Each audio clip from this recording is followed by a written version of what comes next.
सहनावतु सहनो भुनक्तु सह वीर्यं करवावहै तेजस्विनावधीतमस्तु मा विद्विषावहै। ओम शांति शांति शांति।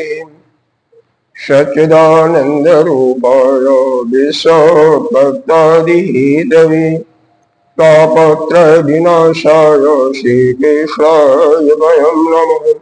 नारायणं नमस्कृत्य नरं चैव नरोत्तमं देवीं सरस्वती व्यासं ततो जयमुदीरयेत्। अखण्डमण्डलाकारं व्याप्तं येन चराचरं तत्पदं दर्शितं येन तस्मै श्री गुरुवे नमः।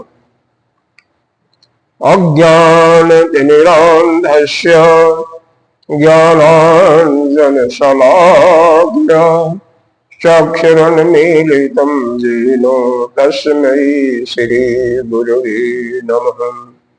गुरुर्ब्रह्मा गुरुर्विष्णु गुरुर्देवो महेश्वरः गुरुः साक्षात् परं ब्रह्म तस्मै श्री गुरुवे नमः।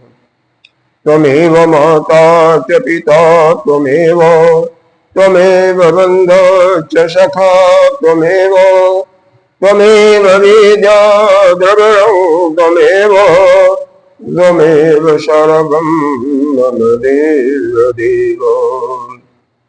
गजाननं भूतगणाधिसेवितं कपित्थजम्बो फलचारुभक्षणम् उमाशतं शोकविनाशकारकं नमामि विघ्नेश्वरपादपङ्कजम्। अनंत श्री विभूषित श्री 1008 पंचायती महानिर्वाणी अखाड़ा के वरिष्ठ श्रोत्रीय ब्रह्मनिष्ठ महामंडलेश्वर एवं उत्तर प्रदेश संत समाज के अध्यक्ष श्री सदगुरुदेव भगवान के चरणों में कोटि कोटि नमन बंदन। निर्वाण पीठाधीश्वर 1008 श्री पंचायती महानिर्वाणी अखाड़ा के आचार्य वरिष्ठ श्रोत्रीय ब्रह्मनिष्ठ महामंडलेश्वर एवं बीकानेर राजस्थान के राजगुरु श्री स्वामी जी के चरणों में कोटि कोटि नमन बंधन। आइए संतजन भक्तजन शरीर के अंतःकरण में विराजमान आत्मस्वरूप को परमात्मा को प्रणाम करते हुए हम गीता जी का ध्यान करते हैं। ओम पार्थाय प्रतिबोधितां भगवता नारायणेन स्वयं व्यासेन ग्रथितां पुराणमुनिना मध्ये महाभारतम् अद्वैतामृतवर्षिणीं भगवतीमष्टादशाध्यायिनीम् अम्ब त्वामनुसन्दधामि भगवन् गीते भवद्भीषणीम्। नमस्तुते व्यासविशालबुद्धे उल्लारविन्दाय तपाप्रणीतो येन त्वया भारततैलगोळः प्रज्वालितो ज्ञानमयो प्रदीपः प्रपन्न पारिजाताय स्तोत्रवेत्रैकपाणये ज्ञानमुद्राय कृष्णाय गीतामृतद्वे नमः। सर्वोपनिषदो गावो दोग्धा गोपालनन्दन पार्थो वश्य सुधिरभोक्ता दुग्धं गीतामृतं महतम्। वसुदेवसुतं देवं कंसचारूढमर्दनं देवकी परमानन्दं कृष्णं वन्दे जगद्गुरुं। भीष्मदोरतटा जयद्रथजला गान्धारनीलोत्पला शैलग्रावती कृपेण वहनी कर्णेन लीलाकुला अस्वस्थामविकर्णघोरमकरा दुर्योधनवर्तिनी शोतिला खलु पाण्डैरणनदी कवर्तकः केशव पाराशरवत सरोजममलं गीतार्थगन्धोद्गतं नानाख्यानककेशरं हरिपदा सम्बोधनोदितम्। लोके सज्जन शतपदैरहरः पीपीयमानं मुदा भूयात् भारत पंकजं कलिमल प्रदंसिन श्रेयसि मोघं करोति वाचालं पङ्गुलङ्घयति गिरितं यत्कृपातमहं वन्दे परमानन्दमाधवम्।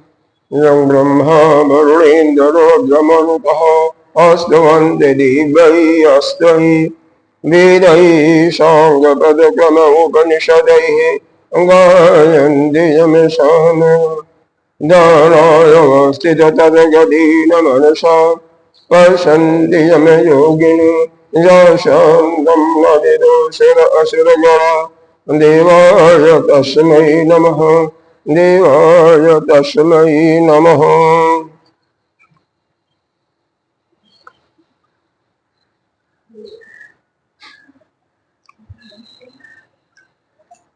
हमारे वेद में दो प्रकार के मुख्य रूप से विभाग है। एक कर्मकांड और दूसरा ज्ञान कांड।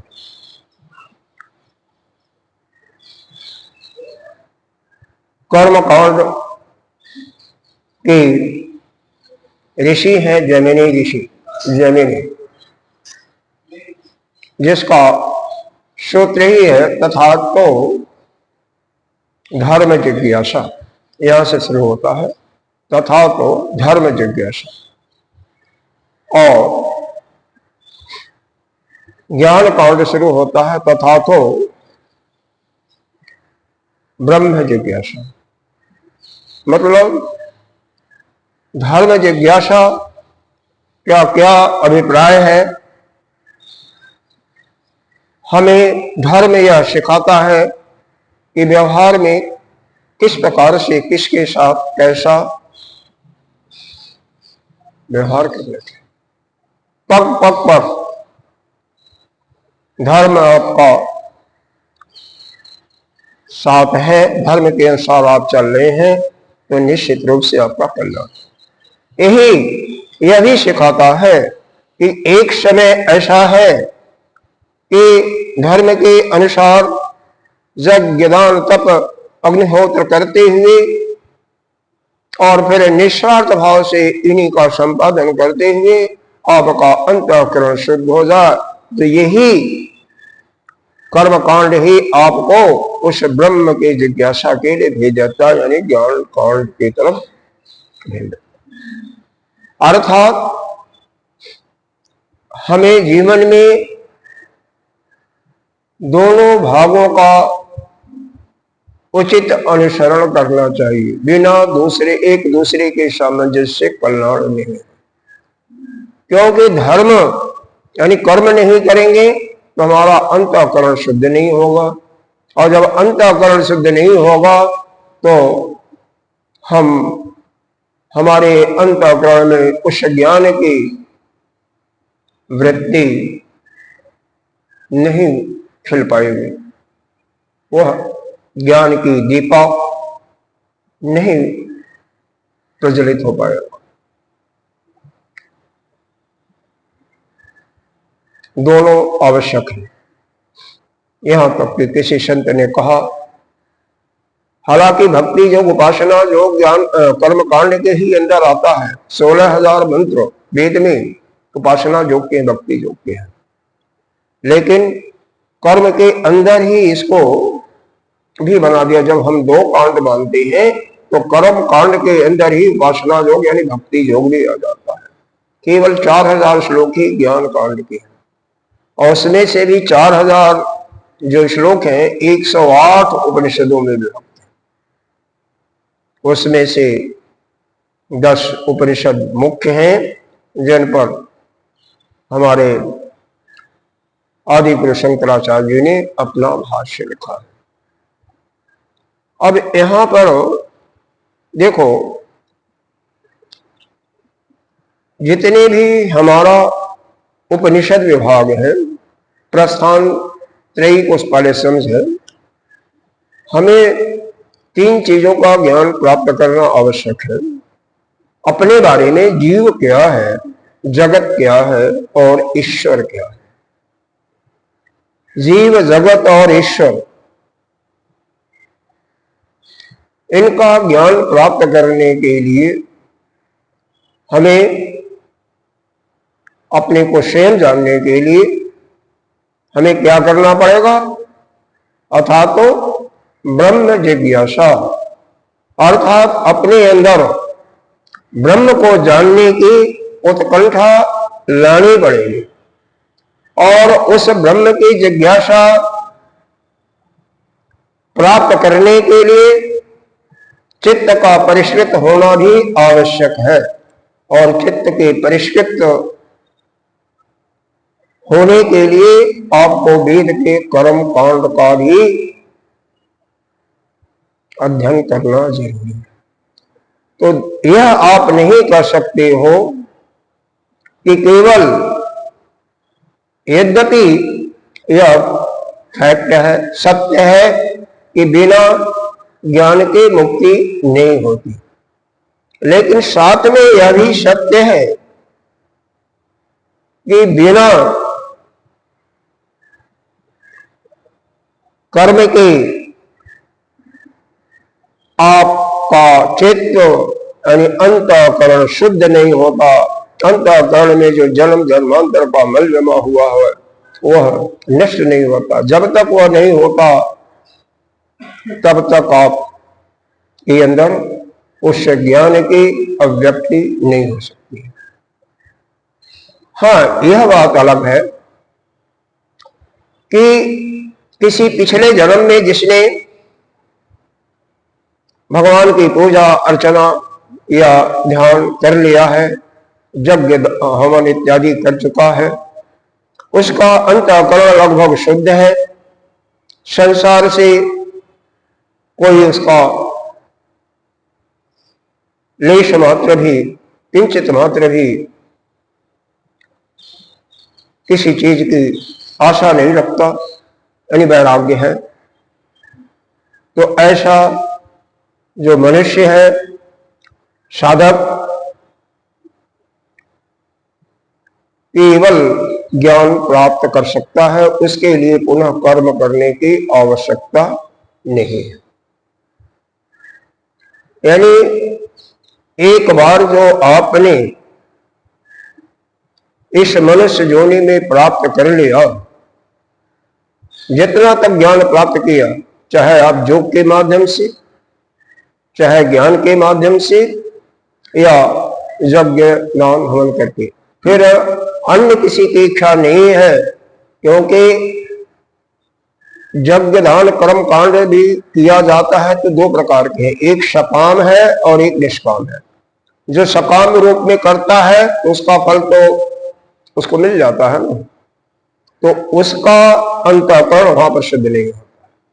लेकिन जो वही क्रिया, वही वेद की ऋचाएं हैं, वही वेद के अनुसार आहुतियां दी जाती हैं, लेकिन बिना किसी कामना की, यानी निष्काम रूप से उन्हीं का पालन करता है, तो उसका अंतःकरण शुद्ध होता है और वह फिर ज्ञान प्राप्ति के लिए आवश्यक होता तो यहां पर जो हम बताना चाहते थे उसका तात्पर्य यह है कि उपनिषद में केवल ज्ञान की बातें चर्चा की गई हैं, वहां पर आपको धर्म के बारे में कोई खास नहीं बताया गया। इसी प्रकार से श्रीमद् भागवत है, जितने भी पुराण हैं, वहां पर धर्म के बारे में विशेष रूप से चर्चा की जाती है, ज्ञान के बारे में है लेकिन कम है, विशेष नहीं है। लेकिन श्रीमद् भगवत गीता जो प्रस्थान त्रयी का एक अंग माना जाता है, इसमें भगवान ने दोनों चीजों का समावेश किया हुआ है, यानी कर्म कांड भी और ज्ञान कांड दोनों है। इसी कारण से श्रीमद् भागवत का, श्रीमद् भगवत गीता का ठीक तरह से कोई ज्यादा श्लोक नहीं है, केवल 700 श्लोक है, और 700 में से 575 श्लोक ही भगवान के द्वारा बोले गए हैं। तो ये तो कोई बहुत मुश्किल नहीं है ना। अगर एक दिन कोई एक श्लोक भी अच्छी तरह से समझ करके अपने अंदर धारण कर ले तो कितना हो जाएगा, 1.5 साल में, 18-20 महीने में पूरे गीता का ज्ञान ही नहीं प्राप्त करेगा, बल्कि अनुभव भी प्राप्त। और जब अनुभव हो जाएगा तो वही समझो मुक्त हो गया, और किसी शास्त्र पढ़ने की आवश्यकता नहीं है। लेकिन जैसे एक छोटी सी शर्त ही है, जैसे दुकानदार आजकल कोई सामान बेचता तो क्या लिखता है, शर्त, कंडीशन। डॉक्टर कोई दवा लिखता है तो उसमें भी शर्त लिखता है, कंडीशन, या कुछ नियमों का पालन करना है। क्या चीजें आपके लिए त्याग करना, परहेज करना है। उसी प्रकार से इस गीता जी का जो पूर्ण रूप से श्रवण करता है, श्रवण ही नहीं बल्कि श्रवण मनन निध्यासन के द्वारा अपने अंदर अनुभव कर लेता है, फिर उसको किसी चीज की प्राप्ति की आवश्यकता नहीं होती है, और वह मोक्ष को इसी जीते जीते वह जीवन मुक्ति को प्राप्त कर लेता है। शर्त यही है कि जैसे भगवान ने गीता के 18वें अध्याय में बोला कि सर्वधर्मान परित्यज्य मामेकं शरणं व्रज अहम ताम सर्व पापेभ्यो मोक्षयिष्यामि मा शुचः। सभी धर्मों को छोड़ करके, त्याग करके केवल मेरे शरण में आ जाओ। सर्वधर्मं परित्यज्य मामेकं शरणं व्रज अहम ताम सर्व पापेभ्यो, सभी पापों से मुक्ति करके और आपको मोक्ष को प्रदान करो। तो यहां भी यही है कि यह जो देखो, अगर विचार करो, थोड़ा सा चिंतन करो, तो आपको यह कहां से बाधाएं आती है।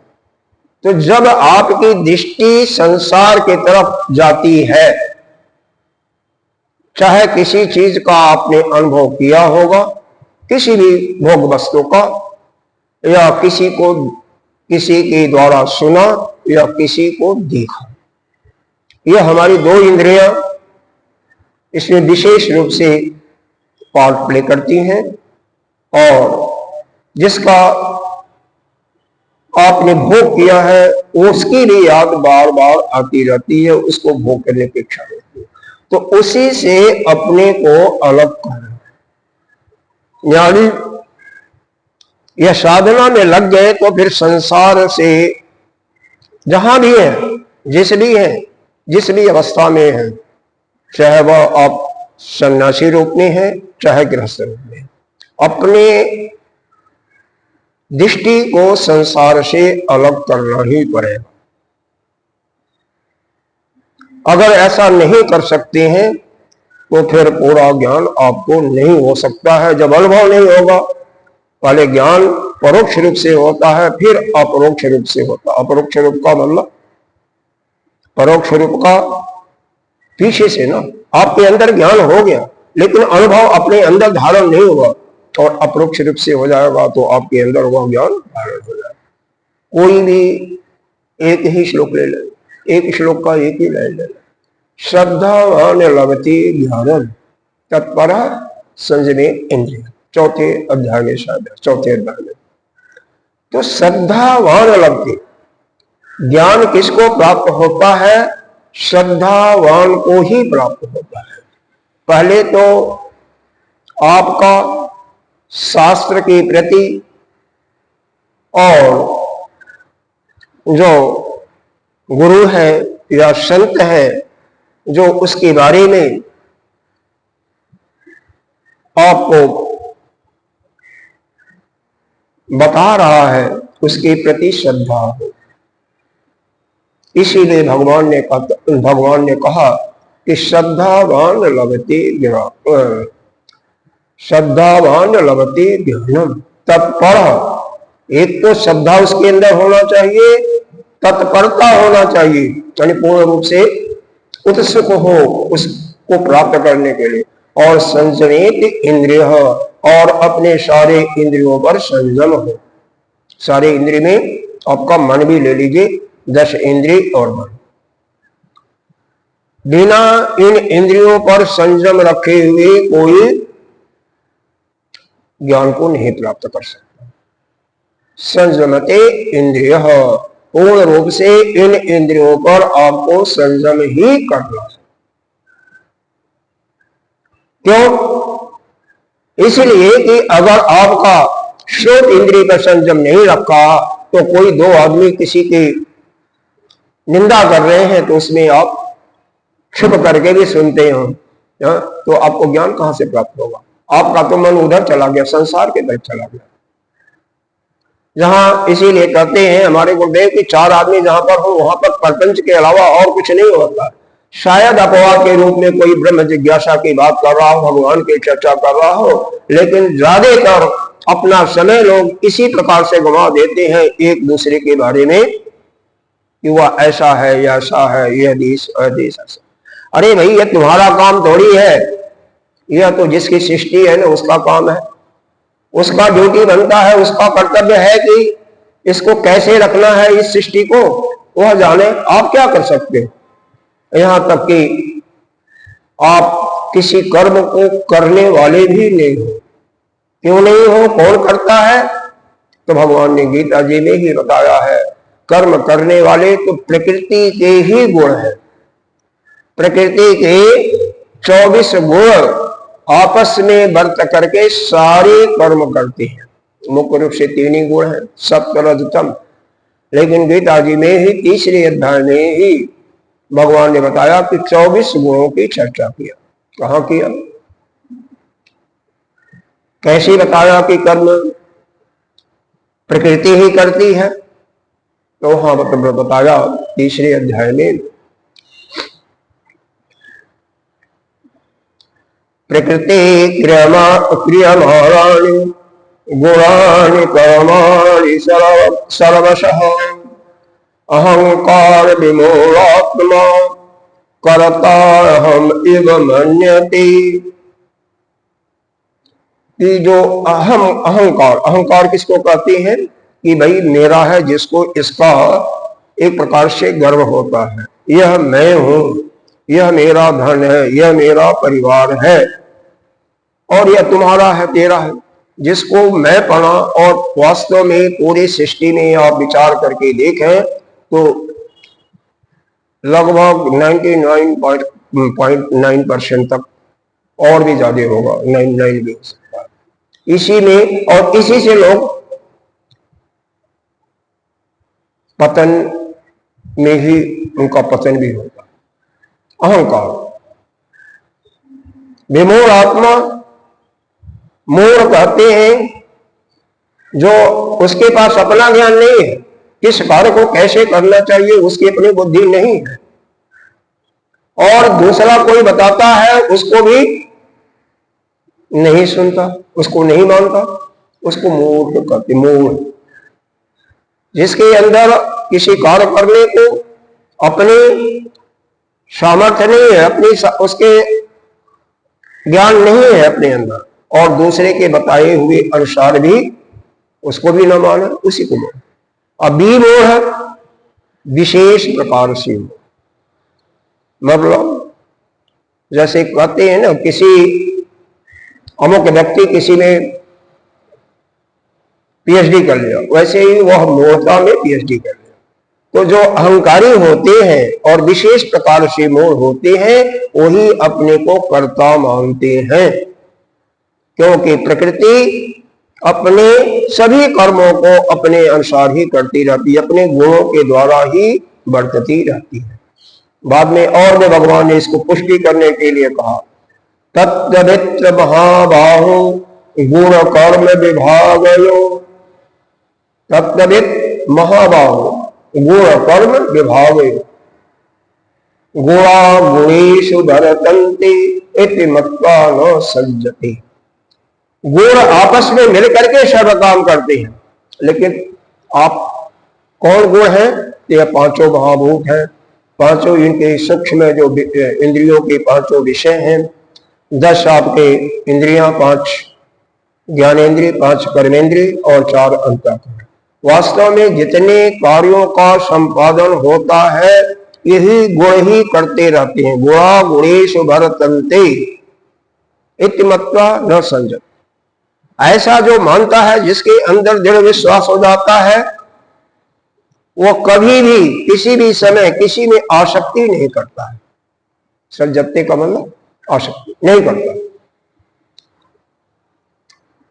अब यह बताओ कि कौन नहीं कहता है कि हमने ये मुख काम किया।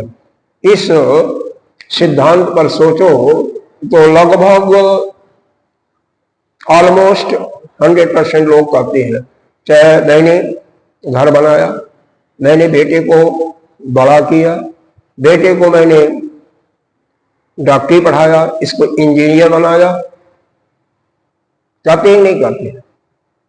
लेकिन वास्तव में आपने कुछ नहीं किया। यह जिसने इस चीज को स्वीकार कर लिया कि वह अपने प्रारब्ध को ले करके आया था और उसके अनुसार प्रकृति ने उसको,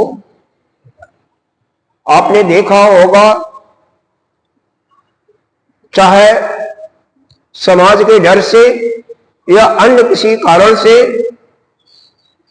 कई माताएं अपने बच्चे को कहीं झाड़ी में फेंक दिया, कहीं गंगा जी में। कर्ण का भी एक उदाहरण आता है। कुंती का ही ज्येष्ठ पुत्र था, समाज के डर से कुंती ने एक बक्से में बंद करके उसको जल में गंगा जी में प्रवाहित कर दिया। और वही कर्ण, उसका प्रारब्ध था, राजा भी बना। किसकी कृपा से? कृपा तो उस समय दुर्योधन को ही मानना पड़ेगा, लेकिन दुर्योधन ने अपने स्वार्थ के लिए किया, उसका स्वार्थ था। खैर जैसे भी हो, उसने दुर्योधन को मित्र माना और मित्र का पूरा दायित्व भी निभाया, अंग देश का राजा बनाया उसको।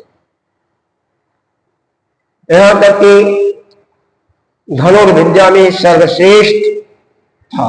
अर्जुन से उसका हमेशा चलता रहता था, क्योंकि अर्जुन भी अच्छा धनुष विद्या में निपुणता थी, लेकिन अंतर यही था, भगवान उसके साथ थे, इसलिए बात थी।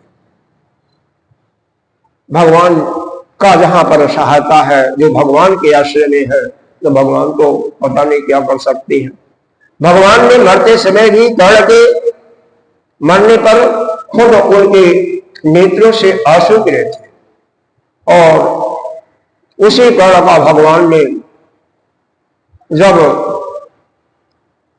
अर्जुन बाण मारता था, उसका रथ बहुत दूर जाता था पीछे, लेकिन जब कर्ण मारता था तो अर्जुन का रथ केवल 3 पग पीछे जाता था। फिर भी भगवान कर्ण की ही बड़ाई करते थे। अर्जुन ने प्रश्न भी किया कि भगवान, आप, हम मारते हैं बाण, तो अर्जुन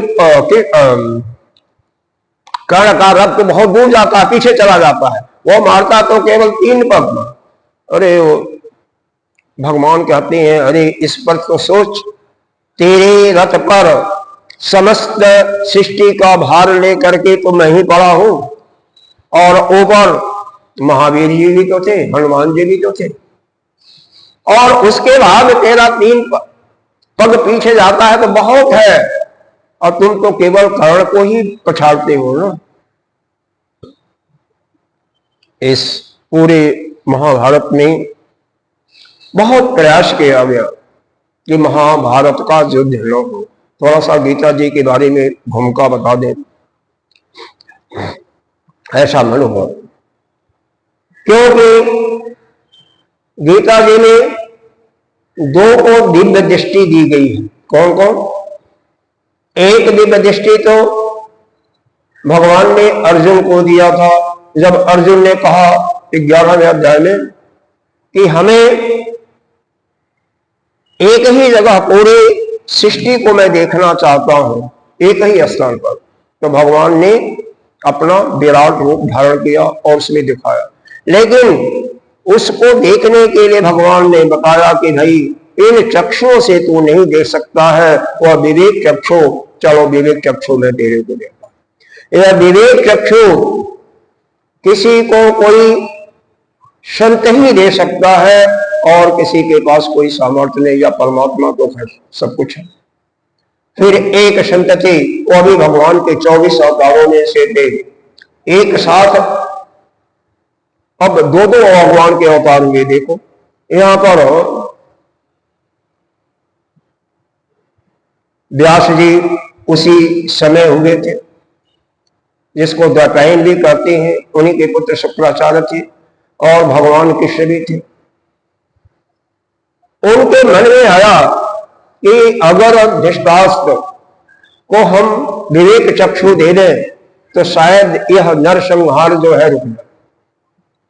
तो इसलिए जंगल में रहते थे और जंगल से भाग करके आए, और दूसरा एक प्रकार से उनका पुत्र भी तो था, क्योंकि उन्हीं की शक्ति से, उन्हीं के माध्यम से धृतराष्ट्र भी हुआ था, पांडव भी हुए थे, और विदुर जी भी हुए थे। क्योंकि इनकी माता ने नेत्रों को बंद कर लिया था, यह तो डर गई थी, तो अंधे पैदा हुए। पांडव की मां जब पीली पड़ गई थी, डर के नाते सब कुछ तैयार नहीं होता है, तो इसलिए पीलिया के रोग हो गए, जॉइंटिस के शिकार। वीर थे लेकिन ज्यादा दिन तक जिंदा नहीं रहे। एक वहीं पर उनकी एक काम करने वाली थी, क्या कहते हैं उसको, काम करने वाली को दाई कहते हैं, दाई कहिए या जो कुछ कहिए, संज्ञा देते हैं अलग अलग लोग। तो उदासी, तो उस दासी पुत्र थे, हालांकि तीनों भाई थे, लेकिन बहुत योग्य थे। ज्यादा इसके बारे में विचार में नहीं आऊंगा, इतना समझिए कि धर्मराज के 2 अवतार साथ साथ हुए थे, एक तो विदुर महाराज और दूसरे तरफ कौन थे? धृतराष्ट्र, अरे युधिष्ठिर। युधिष्ठिर वो भी धर्मराज के अवतार थे, और विदुर जी भी धर्मराज के ही। धर्मराज ने उस श्रापवश लिया था, 2 अवतार को एक साथ 2 रूपों में आए थे। भगवान तो एक ही साथ सर्वत्र फैले हुए हैं।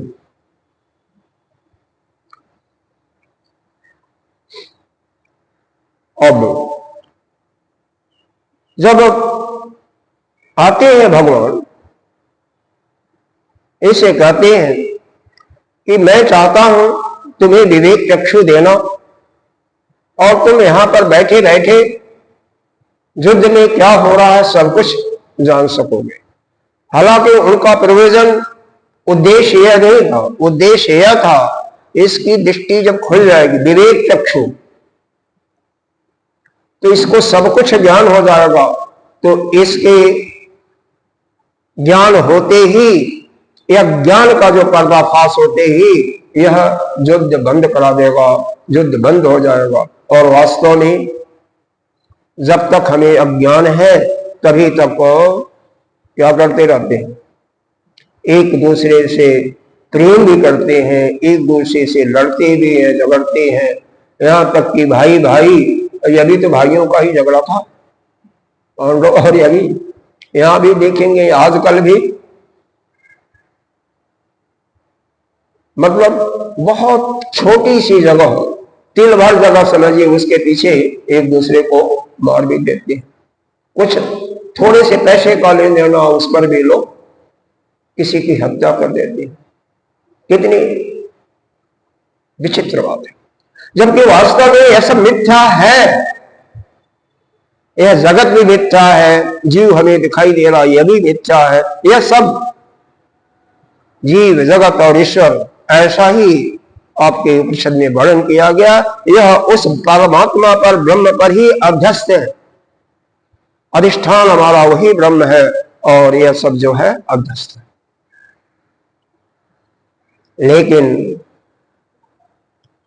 हमारे अंदर अविद्या तो है, तो जब तक अविद्या दूर नहीं होगी तब तक हमें अपना बोध नहीं होगा, हमें ज्ञान नहीं होगा तब तक हम अपने स्वरूप के स्थित नहीं होंगे। तो उसी अविद्या को दूर करने के लिए यह सारा उपदेश दिया जाता है। उसके पहले अब गीता जी में देखिए, दूसरे अध्याय में भगवान ने सब कुछ अर्जुन को बता दिया, क्योंकि पहले अध्याय में पहला ही, लेकिन अच्छा एक चीज यहां पर छूट जा रहा है। धृतराष्ट्र ने कहा क्या, विवेक चक्षु देने के लिए आए थे ना, उसके पिता तुल्य ही थे, वैसे भी भगवान के 24 अवतारों में से थे, दैपायन ऋषि या व्यास भगवान कहिए। कहता है कि जिन पुत्रों को हमने पैदा होते नहीं देखा, अब बड़ा होते नहीं देखा, उनको मरते हुए मैं कैसे देख सकता हूं।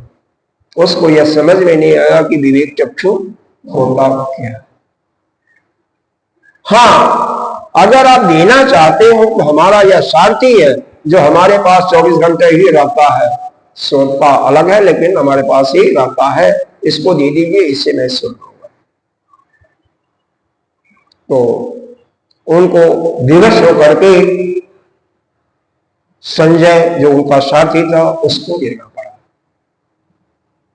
संजय को इन्होंने इसका ज्ञान दिया। अब संजय चूंकि पूरे महाभारत के युद्ध में पहले से तारीख निश्चित हो गई थी, कब से युद्ध होना है, कहां होना है, दोनों तरफ की सेनाएं तैयार थी।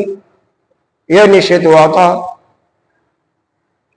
कि मार्गशीर्ष मास शुक्ल पक्ष एकादशी के दिन सूर्योदय के समय युद्ध शुरू होगा।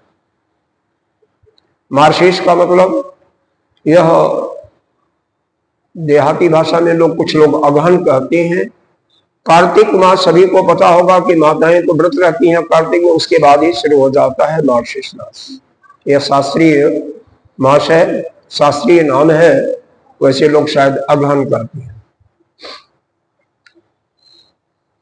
स्थान में निश्चित होगा था, कुरुक्षेत्र के युद्ध मैदान में होगा, कुरुक्षेत्र में होगा, क्योंकि इतना जगह नहीं था जहां पर 45 लाख या 50 लाख लोग इकट्ठा हो सके। क्यों? 11 अक्षौड़ी सेना कौरवों के पास थी, 7 अक्षौड़ी सेना पांडवों के पास थी, 18 अक्षौड़ी, और एक अक्षौड़ी में 4 प्रकार के उस समय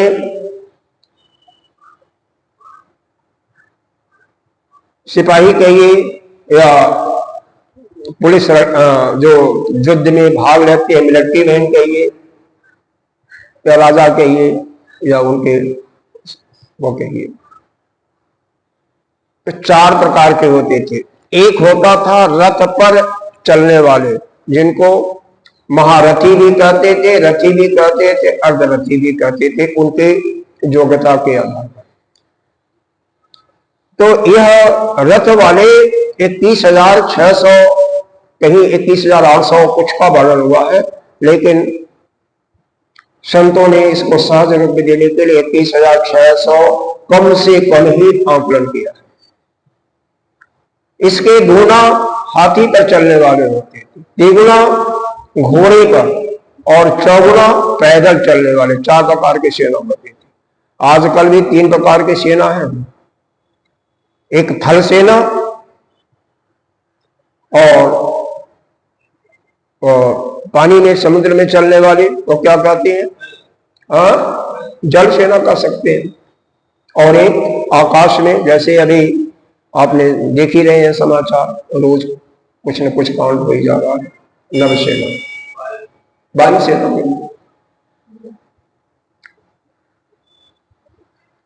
जैसे आजकल तीनों सेनाओं का आक्रमण साथ साथ करने का आदेश दिया जाता है, उस समय भी चारों सेनाएं उनकी साथ साथ आक्रमण करती थी। पहले रथी होते थे, रथे के पीछे हाथी वाले, फिर घोड़े वाले, फिर पैदल सबसे पीछे। कहीं कहीं क्रम में उल्टा भी कर दिया जाता, लेकिन उस समय यह नियम बना था कि सूर्योदय होते ही युद्ध शुरू होगा और सूर्यास्त पर शंख बजते ही बंद हो जाएगा। सूर्योदय पर भी शंख बजेगा तो शुरू होगा, ऐसा युद्ध शुरू हुआ। अब युद्ध समय पर शुरू हो गया। पहले दिन हुआ, संजय ने बताया कि भाई इतने तुम्हारे पुत्र मारे गए, भीम ने मारा। दूसरे दिन 9वें दिन तक पूरा वृत्तांत बताया 60 लोग हुए, क्योंकि धृतराष्ट्र का मन नहीं था सुनने का कुछ भी युद्ध के बारे में। 10वें दिन दोपहर के समय में ही उसके पहले के कथा क्या होती है कि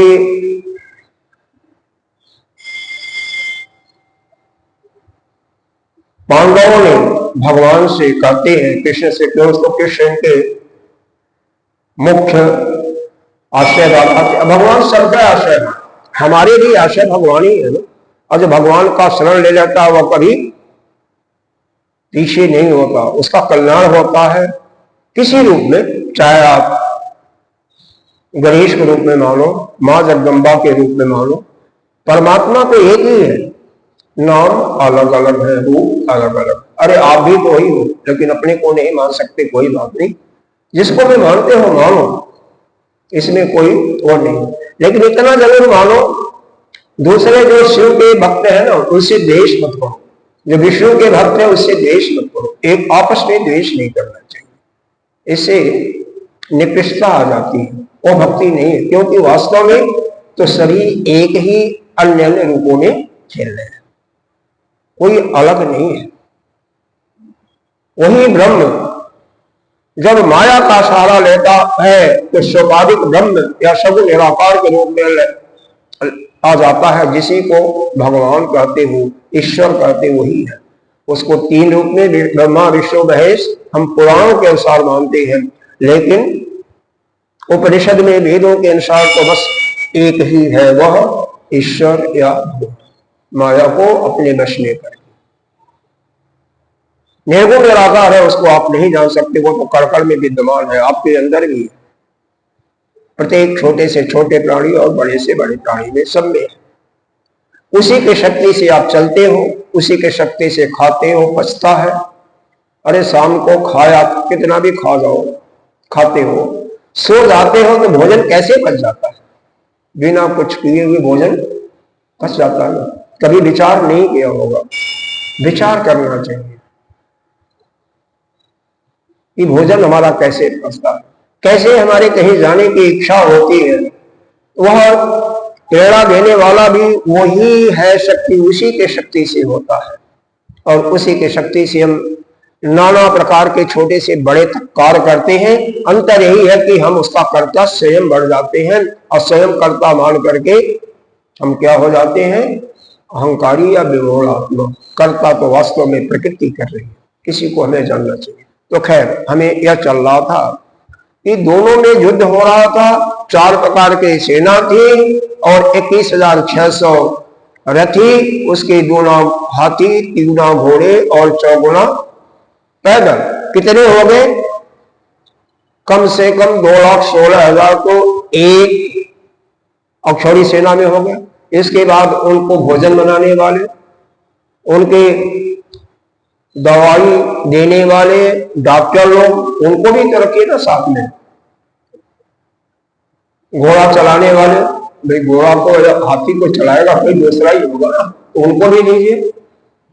और इसको 18 से गुणा कर दीजिए तो यह कम से कम 45-46 लाख से कम नहीं हुई, इतने लोग।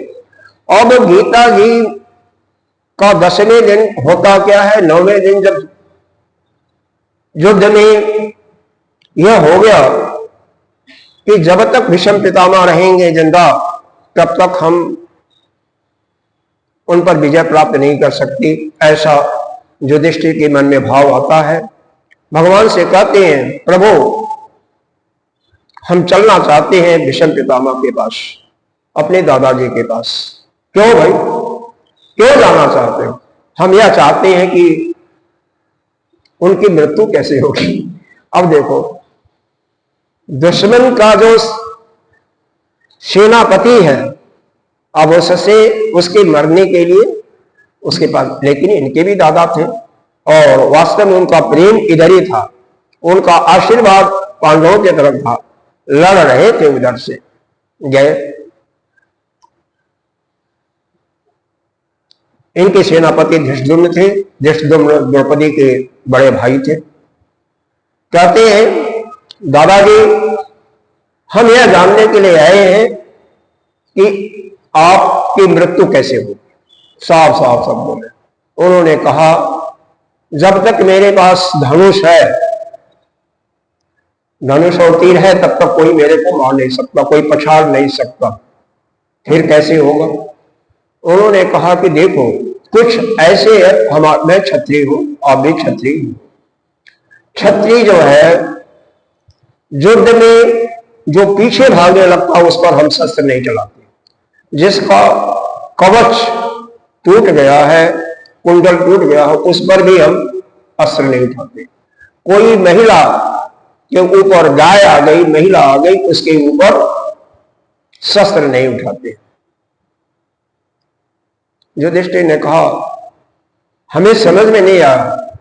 उन्होंने कहा, नहीं समझ में आया क्योंकि मैं उधर का सेनापति हूं, तुम्हारे दुश्मन पक्ष का सेनापति हूं, तो इतना मैंने बता दिया, यही बहुत है, इससे आगे नहीं बताऊंगा। या बैठे हैं ना, भगवान को संकेत किया, इनसे समझ लेना। तो दूसरे दिन सभी को मालूम होगा कि शिखंडी का आश्रय लिया गया और शिखंडी को सामने करके अर्जुन ने उनको बाणों से धराशायी कर दिया। बाद में बाण की सज्जा पर वह कुछ दिन तक पड़े रहे। तो जब वह धराशायी हो जाते हैं, उस समय युद्ध बंद कर दिया जाता। दोपहर का समय था, उसी समय यह संजय आ जाता है रोते हुए।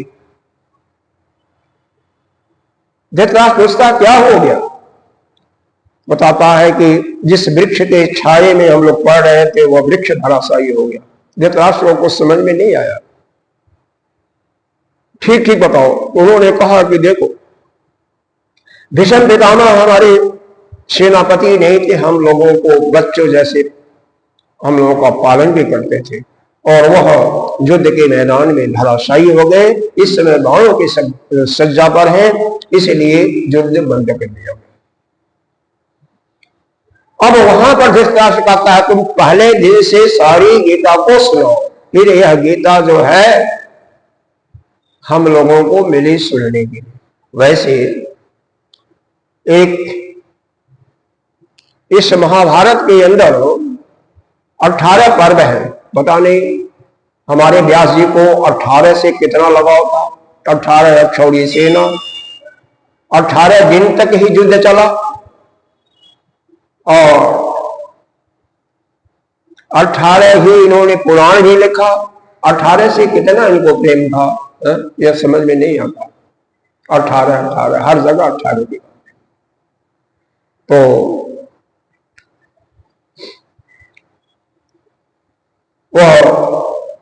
पहले दिन से वह युद्ध का वर्णन सुनाना धृतराष्ट्र को शुरू करती हैं।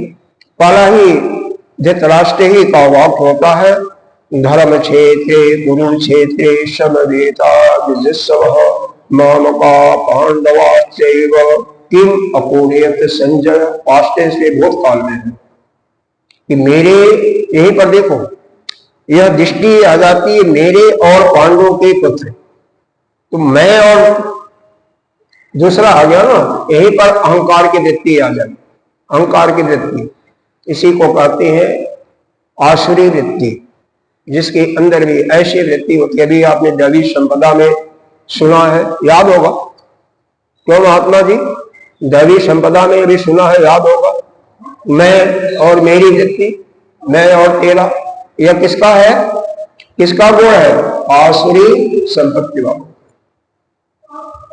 आसुरी संपत्ति वालों। क्योंकि वास्तव में दैवी संपदा में इस गुण का कोई विधान ही नहीं है, वहां पर तो सभी एक है, क्योंकि हमारी ही आत्मा सभी के अंदर एक ही आत्मा, सबकी आत्मा मेरे अंदर है, तो वहां पर तो भेद दृष्टि ही नहीं है।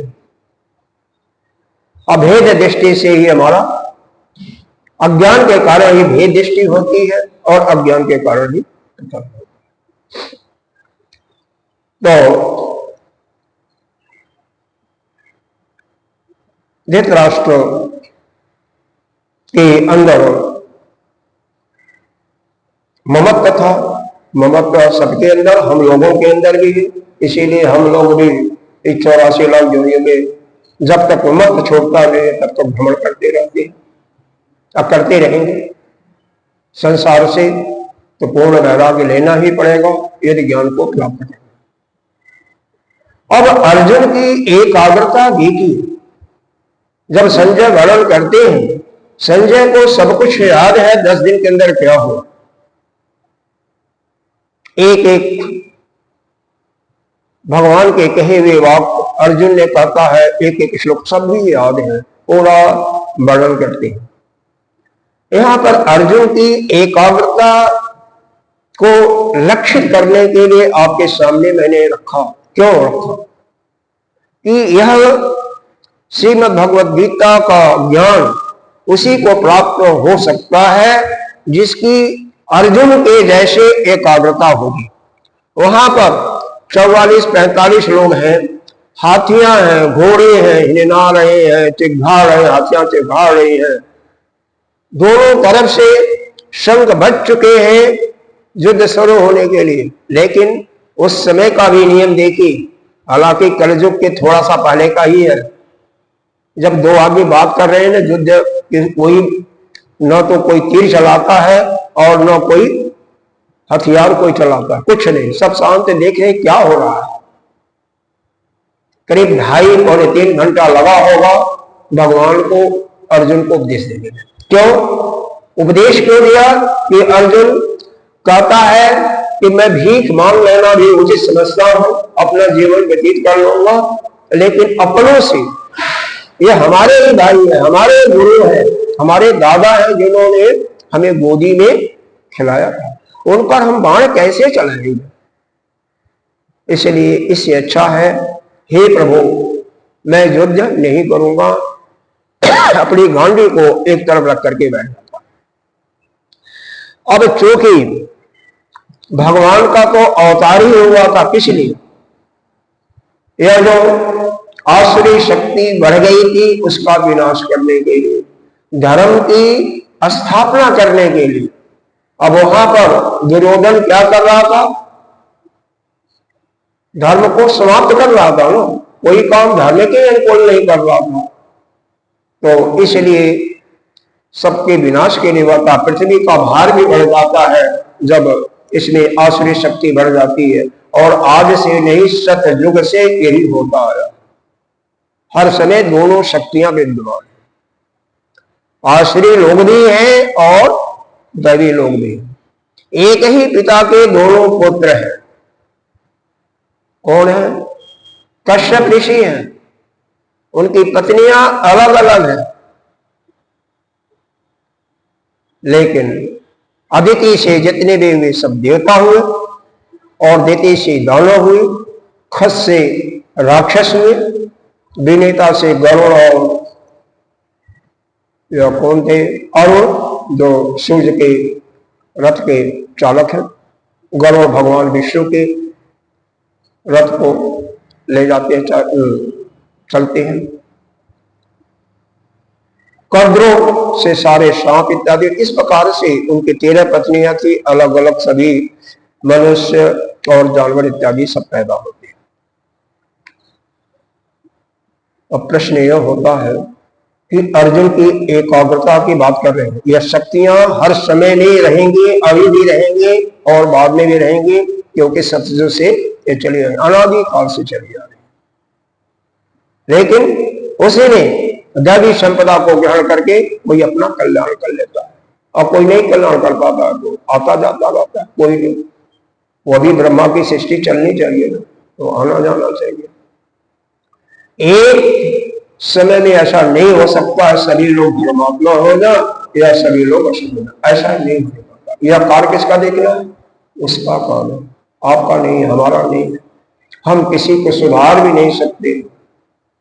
सुधारने का काम, बिगाड़ने का काम सब उसी का। वही अपनी सृष्टि को चलाता है अपने रूप से, क्योंकि सबके अंदर विद्यमान है, कोई ऐसा नहीं जिसके अंदर न हो। अब यहां पर अर्जुन की एकाग्रता की बात चल रही थी। तो जब ऐसी एकाग्रता होती है कि चारों तरफ से हुंकार हो रहा है, चारों तरफ से बाजे बज रहे हैं, और उसके मध्य में कोई अगर कुछ कहता है तो दूसरा जो ग्रहण कर लेता है वो कैसे ग्रहण करेगा, इस पर विचार कीजिए। जब उसकी श्रवण इंद्रिय यानी कर्ण, मन उसके साथ जुटा रहेगा, मन कहीं अन्यत्र नहीं भागेगा, वहीं पर स्थिर रहेगा, तभी यह संभव है, नहीं तो नहीं संभव। तो ऐसी एकाग्रता होकर के जो इन प्रस्थान त्रयी में भगवद गीता भी आती है, उपनिषद आते हैं और ब्रह्मसूत्र, जो इनका अध्ययन करता है, किसी एक का ज्ञान प्राप्त करके वह मोक्ष को प्राप्त कर सकता। लेकिन श्रवण के बाद मनन भी करना चाहिए, और मनन के बाद निध्यासन, निध्यासन का मतलब जो समय में बीच बीच में विक्षेप होता है ना, उसको भी दूर करने के लिए चिंतन करके उसको मुक्त करना चाहिए। तो पहले अध्याय में भगवान ने, समय ज्यादा कुछ बढ़ा है, बहुत आगे से बढ़ा है, तेजी से।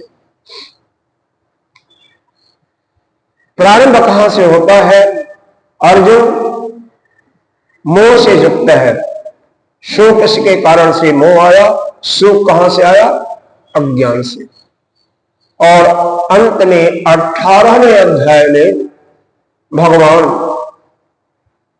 मोक्ष तक पहुंचा देते हैं, मतलब मोह से मोक्ष तक का यह रास्ता है। दूसरे अध्याय में ही गीता में भगवान ने सांख्य योग का भी उपदेश देते हैं, कर्म का भी उपदेश देते हैं, और स्थित प्रज्ञ के लक्षण भी बताते हैं। तो पूरा उपदेश उन्होंने दूसरे अध्याय में दे दिया। गीता वहीं पर समाप्त हो जाती है, मूल गीता, लेकिन अर्जुन के समझ में नहीं आता। जबकि इतनी प्रज्ञा चक्षुष की खुली हुई है, तो हम लोगों को कैसे समझ में आएगा? 18 अध्याय सुनने के बाद भी तो ठीक से हमें अनुभव नहीं हो पाता, लेकिन अनुभव तो करना पड़ेगा ना। इसीलिए दूसरे अध्याय का नाम दिया सांख्य योग। तीसरा, अब मान लो आपके अंदर कोई रोग है, रोग का निवारण करने के लिए किसी डॉक्टर की सलाह है ना, तो वह क्या है? लक्ष्य है। लक्ष्य का निर्धारण किया कि आपको हॉस्पिटल में या डॉक्टर के पास जाइए। तो दूसरे अध्याय में भगवान ने उस लक्ष्य का निर्धारण कर दिया, और लक्ष्य का निर्धारण कर दिया तो आपको क्या काम होता है? आपको वहां तक जाना होता है, कर्म करना पड़ता है। जाने के लिए कर्म करना पड़ेगा ना, चाहे आप स्वयं जाओ, चाहे कोई साथ में लेके जाए, चाहे कोई गाड़ी में लेके जाए, स्कूटर में जाए, रिक्शे में, कैसे भी जाओ, जाना पड़ेगा। तो वह तीसरा अध्याय का हुआ, नाम दिया भगवान ने कर्म योग। कर्मयोग, तीसरे अध्याय का नाम दिया कर्मयोग। अब तीसरे से कर्म करते करते भाई बिना ज्ञान के कर्म करोगे तब तो कर्म का अनर्थ नहीं हो जाएगा। इसलिए चौथे अध्याय में भगवान ने यह बताया कि कर्म के साथ साथ ज्ञान होना भी आवश्यक है। जैसे कोई मकान आप बना रहे हैं, मकान बनाने के पहले आपके अंदर क्या विचार आता है कि कैसे कैसे बनाना है, कितने कमरे बनाने हैं, कौन कमरा कहाँ रहेगा, रसोई कहाँ रहेगी और बैठक कहाँ रहेगा, हर एक का पहले से आप निर्धारण करते हैं। तो ज्ञान होना भी आवश्यक है, क्योंकि शास्त्र के मुताबिक आग्नेय कोण में यानी दक्षिण और पूर्व का कोना है, उसको आग्नेय कोण कहते हैं, वहां पर हमारा रसोई घर होना चाहिए, रसोई घर हमारा इधर होना चाहिए।